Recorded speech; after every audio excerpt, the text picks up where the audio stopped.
para que... Epístola do apóstolo Paulo aos Romanos, no capítulo 8, versículo de número 31 ao versículo de número 39. Que diremos, pois, a estas coisas? Se Deus é por nós, quem será contra aquele que nem mesmo a seu próprio filho poupou, antes o entregou por todos nós? Como nos não dará também com ele todas as coisas? Quem tentará acusação contra os escolhidos de Deus? É Deus quem os justifica. Quem os condenará? Pois é Cristo quem morreu, ou antes, quem ressuscitou dentre os mortos, o qual está à direita de Deus e também intercede por nós. Quem nos separará do amor de Cristo? A tribulação, ou a angústia, ou a perseguição, ou a fome, ou a nudez, ou o perigo, ou a espada.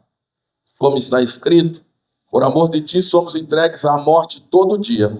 Fomos reputados como ovelhas para um matadouro. Mas em todas estas coisas somos mais do que vencedores por aquele que nos amou. Porque estou certo de que nem a morte, nem a vida, nem os anjos, nem os principados, nem os potestades, nem o presente, nem o porvir, nem a altura, nem a profundidade, nem alguma outra criatura nos poderá separar do amor de Deus que está em Cristo Jesus, o nosso Senhor. Pai, esta é a tua palavra que temos lido.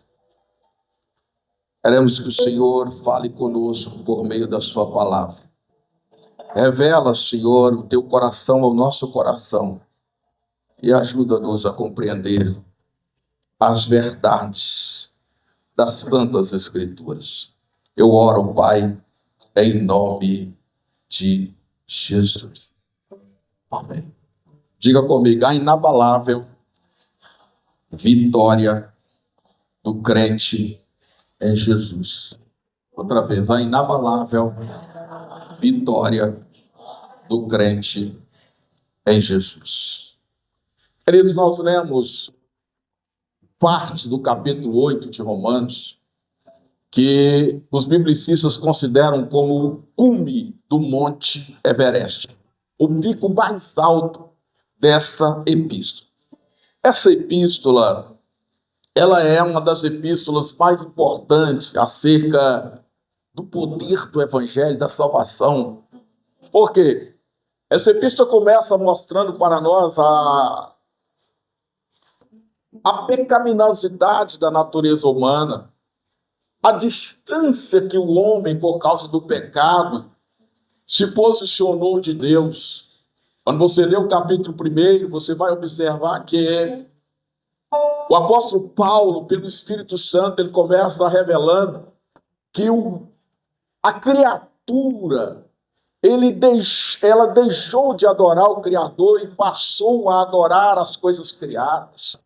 Ela se perverteu de uma tal forma que, mesmo tendo conhecimento de Deus, eles não adoraram a Deus, perderam toda a capacidade de adorar e de se aproximar de Deus.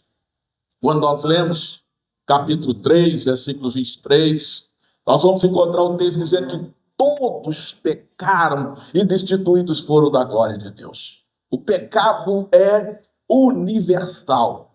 O pecado alcançou a todos os homens.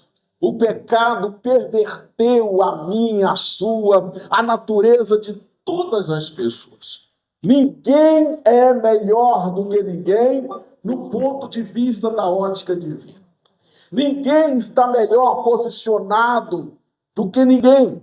Paulo, ele faz uma comparação aqui entre os judeus e os gentios, porque os judeus achavam que eram melhores do que os gentios, porque obedeciam a lei, porque seguiam a lei, achavam que estavam em privilégio.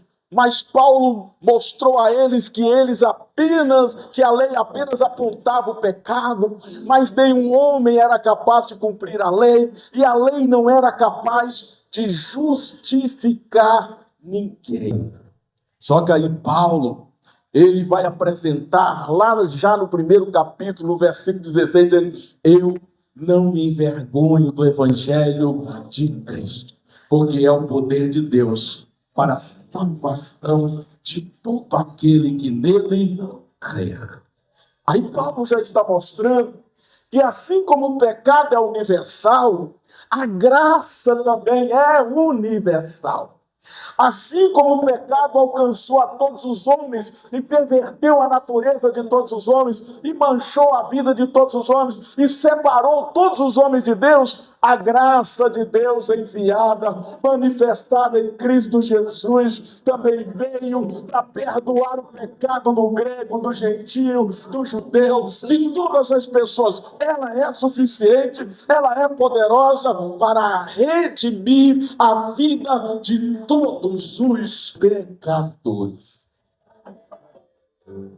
Eu gosto do capítulo de número 5, versículo 1, que diz assim: tendo, pois, sido justificados pela fé, temos paz com Deus. Eu disse para você que o pecado nos separa de Deus. O pecado põe o rosto de Deus contra nós. O pecado coloca a justiça de Deus, ou nos coloca sobre a mira da justiça de Deus. E o que Romanos 6:23 diz? Diz, porque o salário do pecado é a morte. Se todos pecaram, estavam todos condenados à morte. Se todos pecaram, a justiça de Deus estava virada contra nós. E a condenação, a morte eterna, era o nosso destino. Mas aí na parte B do versículo ele vai dizer, aleluia, o salário do pecado é a morte, mas o dom gratuito de Deus é a vida eterna em Cristo Jesus, o nosso Senhor. E Paulo vai mostrar nessa carta, queridos, que o nosso posicionamento em Cristo Jesus, quando ele fala da justiça, porque essa carta de Romanos, ela é a carta da redenção, ela é a carta da remissão dos nossos pecados, ela é a carta da nossa justificação em Deus. Quando a gente olha para essa carta, a gente vê o nosso estado passado, mas a gente vê também o nosso estado presente, e a gente consegue vislumbrar o nosso estado futuro. O nosso estado passado era um estado de pecado, de miséria, de separação de Deus, mas o nosso estado presente é um estado de graça, de redenção, de remissão, de justificação, aleluia. E o nosso estado futuro é o estado, aleluia, de vitória plena e completa, de vida eterna, em um corpo glorificado, na presença de Jesus, o nosso Senhor, aleluia. Então nós temos agora uma nova vida em Cristo Jesus. E aí uma vida no Espírito, uma vida de salvação, uma vida de redenção. Quando chegamos no capítulo 8, que é o ápice, que divide essa carta mostrando a salvação, a graça de Deus, o remédio de Deus contra o pecado e a nossa posição, nós vamos encontrar, queridos, algumas coisas. Primeiro, no versículo de número 1, Paulo vai dizer agora, pois, presta atenção nisso, nenhuma condenação há para os que estão em Cristo Jesus. Aleluia. Nenhuma condenação há para os que estão em Cristo Jesus, que não andam segundo a carne, mas andam segundo o Espírito. O que esse texto está dizendo? Desde o dia que você aceitou Jesus como Salvador, desde o dia que você entregou a sua vida para Jesus, desde o dia que você se arrependeu dos seus pecados, o seu nome foi escrito no livro da vida do Cordeiro, aleluia. O escritor aos Hebreus vai dizer que a cédula de dívida que era contra nós, ela foi rasgada. Jesus pagou o preço do meu e do seu pecado. Nós não temos nenhuma dívida no mundo espiritual, porque Jesus nos redimiu, pagou a nossa dívida e hoje nós somos livres em Cristo Jesus, o nosso Senhor, aleluia. Glória a Deus. Sabe o que isso significa? Significa que o rosto de Deus que era contra nós, a justiça de Deus que era contra nós, agora ela é favorável a nós. O perdão de Deus foi declarado a nós. Você ouve falar tanto em anistia. Nós não fomos declarados, queridos, sem pecados, mas nós fomos declarados anistiados. Somos pecadores remidos por Jesus. Sabe por quê? Alguém pegou a minha culpa, alguém pegou a sua culpa, pegou os seus pecados e Jesus levou lá na cruz do Calvário. Ele morreu a minha morte, ele morreu a sua morte, ele levou sobre si a nossa condenação. O pecado que nos traz a paz estava sobre ele, pelas suas pisaduras nós fomos sarados e hoje nós temos paz com Deus. Deixa o seu coração se deleitar nessa palavra. Quantas das vezes o diabo quer perturbar a sua alma, quer perturbar o seu coração, quer tirar a sua paz. Quantas pessoas estão correndo, achando que salvação é pelos seus próprios méritos, achando que pode salvar-se a si mesmo. Não, filho. O que você precisa fazer é aceitar o sacrifício de Jesus. E quando você aceita o sacrifício de Jesus, essa palavra, essa lei agora, a lei da graça, não a lei de Moisés, vai dizer nenhuma condenação há sobre ti, nenhuma condenação, porque você agora está em Cristo Jesus. Aleluia. Você está em Cristo Jesus. Tinha um louvor que a gente cantava há algum tempo atrás, lá nos anos 90, né? Pois morreu a nossa morte, para vivermos sua vida, nos trouxe grande salvação. Ele é a nossa vida, o motivo do louvor, em nosso novo coração. Ele morreu a sua morte. Ele morreu a minha morte. Hoje não pesa a condenação sobre você. Você vai participar do pão, vai participar do cálice, aleluia. É o símbolo do corpo e o símbolo do sangue de Jesus. Aponta para o Calvário. E sabe quando que a palavra diz: lembrai da morte do Senhor até que Ele venha. Porque quando você lembra da morte, não é para se entristecer, não. Mas é para lembrar que Ele já morreu a sua morte. E hoje você tem vida em Cristo Jesus. Aleluia. Glória a Deus. E como é essa vida, pastor? Essa vida é a vida no Espírito. Nenhuma condenação há para aqueles que não andam segundo a carne, mas segundo o Espírito. O Espírito, o texto diz que o Espírito nos libertou da lei do pecado e da morte. A carne, pela lei, foi enfermada. Pela lei, a lei apontou o pecado, mas a lei não teve o poder de tirar o pecado. Mas quando veio a graça ministrada pelo Espírito Santo, que convence o homem do pecado, da justiça e do juízo, aleluia, essa nova lei de Cristo pelo Espírito é comunicada em nosso coração, aleluia. Coloca para mim, por favor, Romanos 8:15. Olha para você ver o que esse texto diz a respeito daqueles que a receberam Jesus, que aceitaram Jesus como Salvador de suas vidas. Porque não recebeste o espírito de escravidão, para outra vez estardes em temor, mas recebeste o espírito de adoção de filhos, pelo qual clamamos: Abba, Pai. Olha o versículo 16. Aleluias. Diz o versículo: o próprio Espírito testifica com o nosso espírito que nós somos filhos de Deus. Bata no seu peito, se você puder, diga: sou filho, sou filha.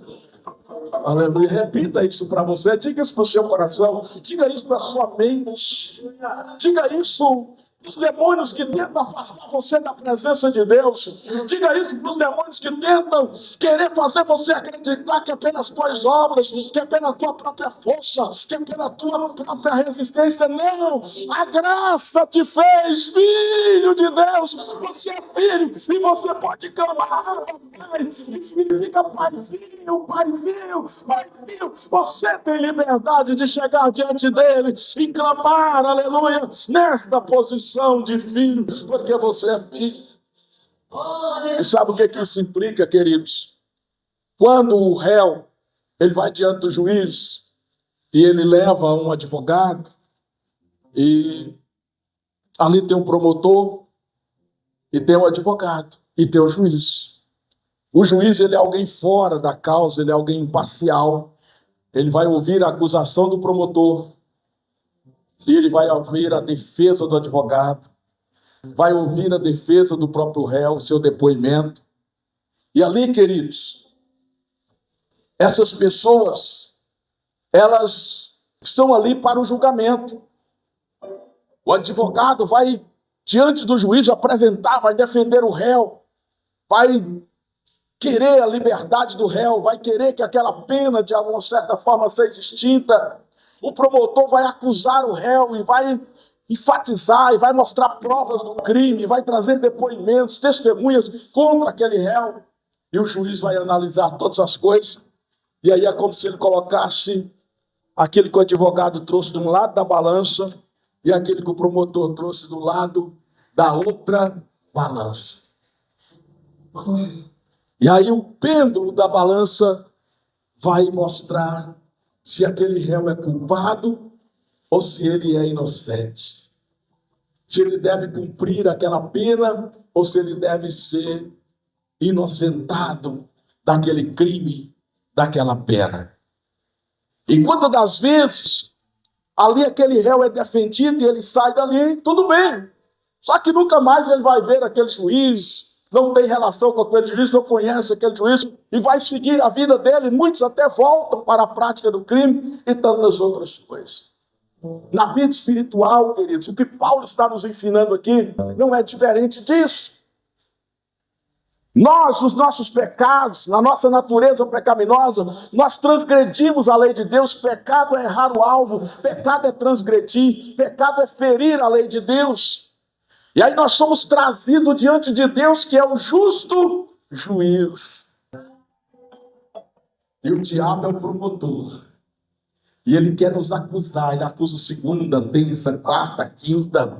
Você já se pegou, nossa, mas eu sou tão ruim, nossa, mas eu sou tão mal. E aí chega no culto de ceia como esse, será que eu tomo ceia? Porque, nossa, eu sou tão ruim, nossa, eu sou tão sanguíneo, nossa, eu não consegui fazer isso, E você começa a querer se autocondenar ou autojustificar, querendo que pelos seus próprios méritos, pelas suas próprias obras, alcance algo diante de Deus.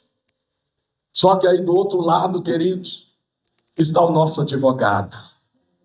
Jesus é o nosso advogado. João já diz, filhinhos, não pequeis, mas se pecares, temos um advogado junto ao Pai. E esse advogado, aleluia, ele nunca perdeu uma causa, pode ser o pior.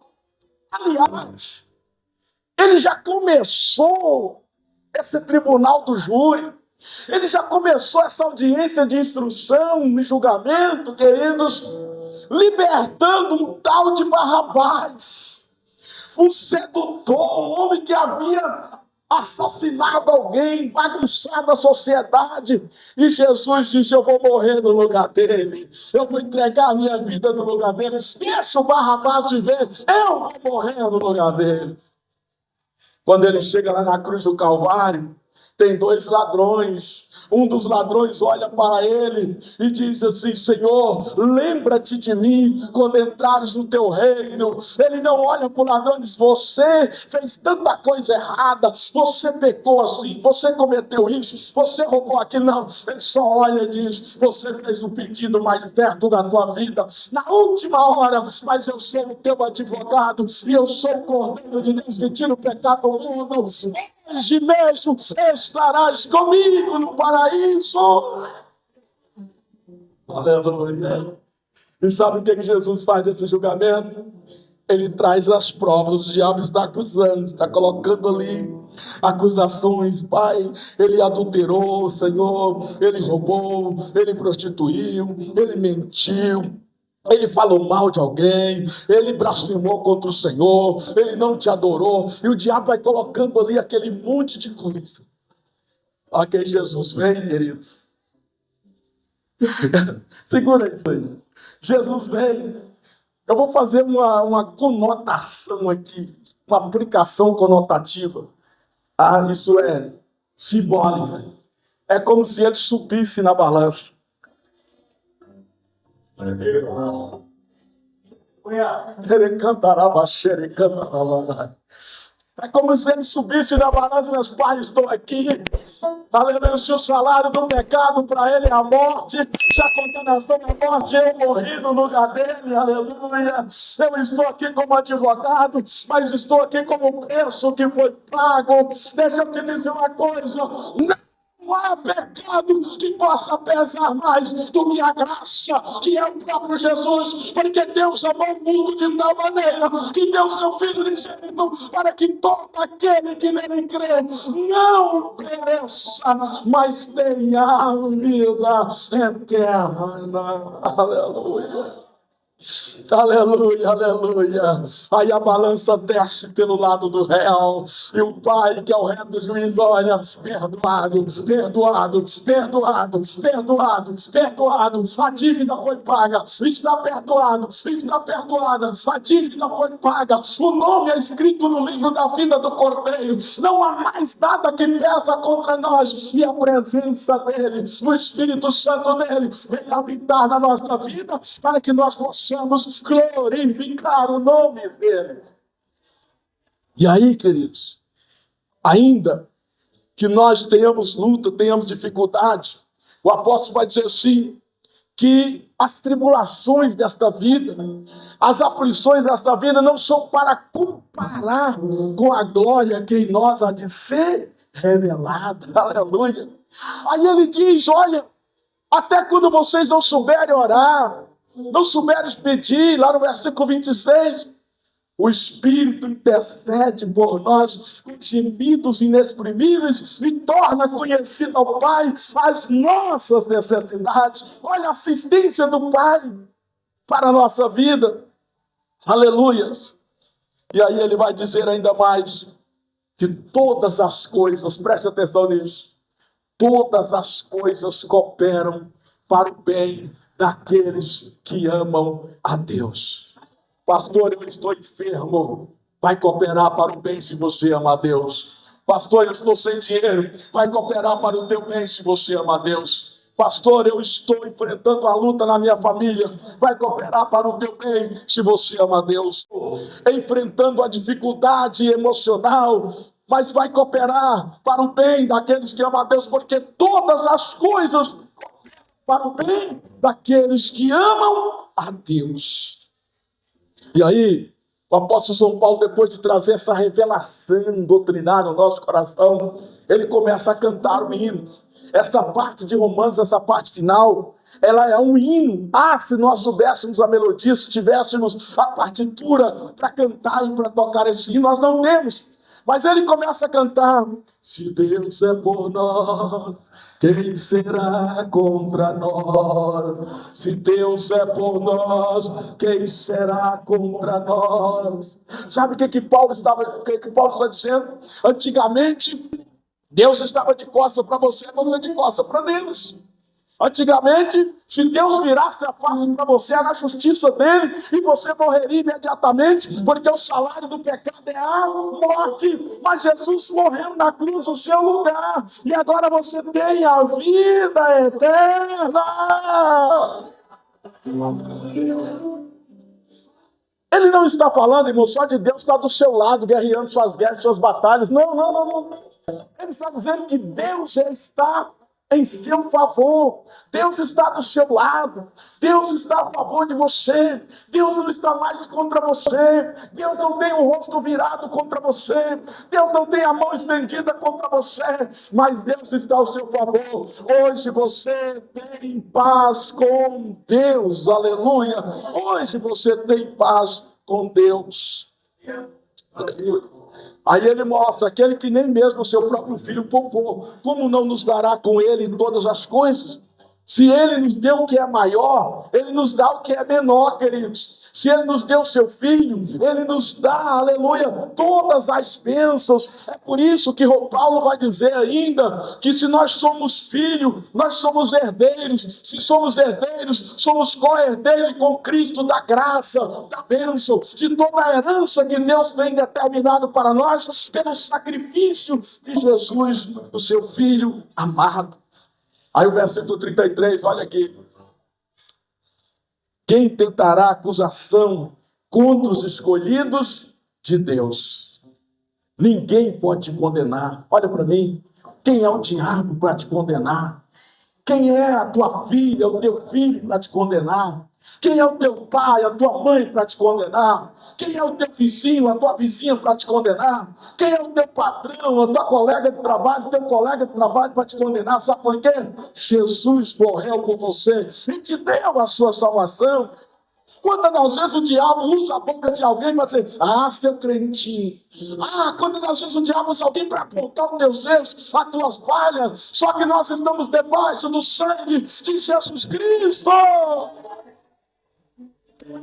E ainda que pecamos, nós temos um advogado, nós temos a propiciação pelo sangue de Jesus, e o perdão dele, pela graça dele, está sobre nós a cada dia. Louvado seja o nome, sabe por quê? Pois foi Cristo que morreu, diz a palavra, mas também foi Cristo que ressuscitou, e é Cristo que está diante do Pai, e é Cristo que intercede por nós. Aleluia, aleluia, aleluia. Aí Paulo vai dizer, queridos, que quem nos separa do amor de Cristo? A tribulação, a angústia, a perseguição, a fome, o perigo, a espada. O apóstolo relaciona aqui, irmãos, coisas que são comuns à vida, coisas que todos nós passamos. Quem é que não tem tribulação? Quem é que não sofre angústia, que é uma doença na alma, um sofrimento na alma?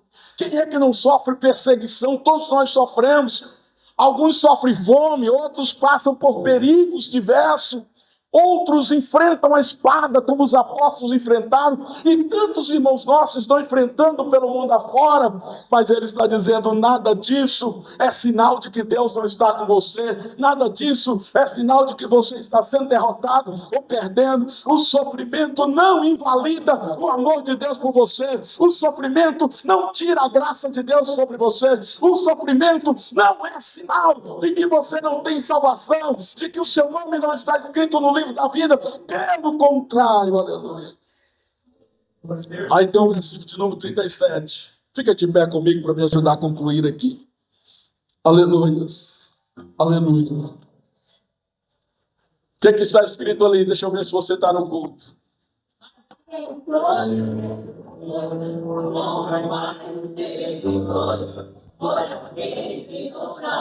Eu quero que você declare isso para você mesmo agora, bem forte. Vai lá, declara, declara, declara. Leia esse texto.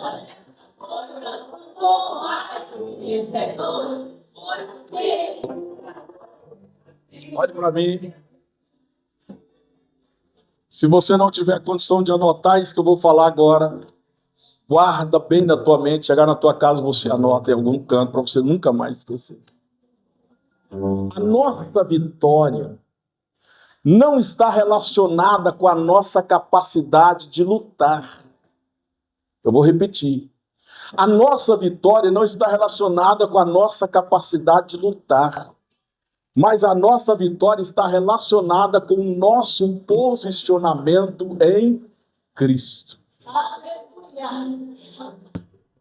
Eu só ouvi um aleluia, eu acho que vocês não entenderam.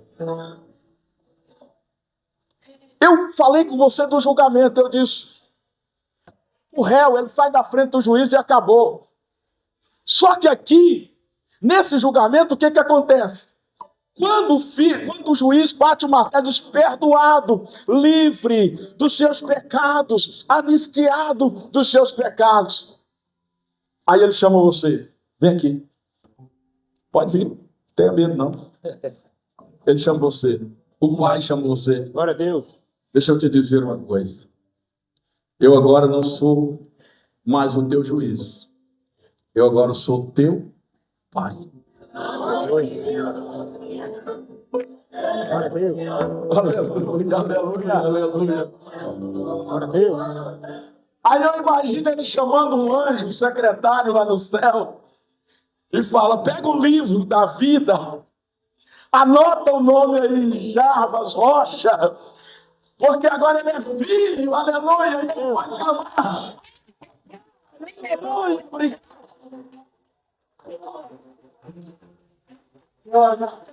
Aí agora você tem uma relação com ele.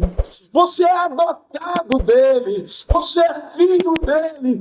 Ele é por você. Aleluia. Aí agora você tem uma posição em Cristo Jesus. Ah, queridos, não é de dizer: eu luto, eu jejuo, eu oro, eu faço isso, eu venço as minhas guerras. Não vence nada, porque ele já venceu por você em todas essas coisas. Nós somos mais do que vencedores por aquele que nos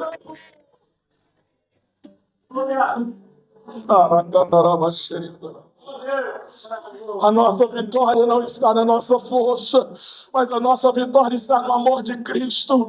E sabe o que o Espírito Santo está nos convidando hoje? É para você se posicionar em Cristo. Ame mais a Jesus, se posicione mais em Jesus, creia mais em Jesus, adore mais a Jesus, viva mais em Jesus, te esconda em Jesus, sirva mais a Jesus.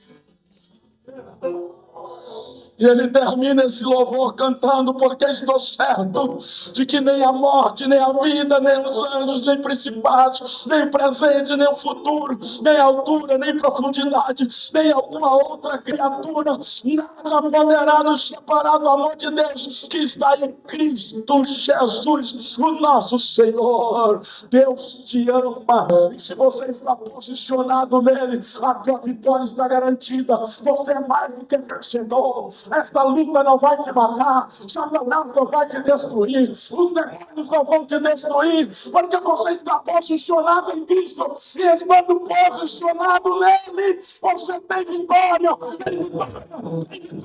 tem vitória. Então adora o nome dele nesta noite, glorifica ele nesta noite, porque você tem vitória em Cristo Jesus, o nosso Senhor.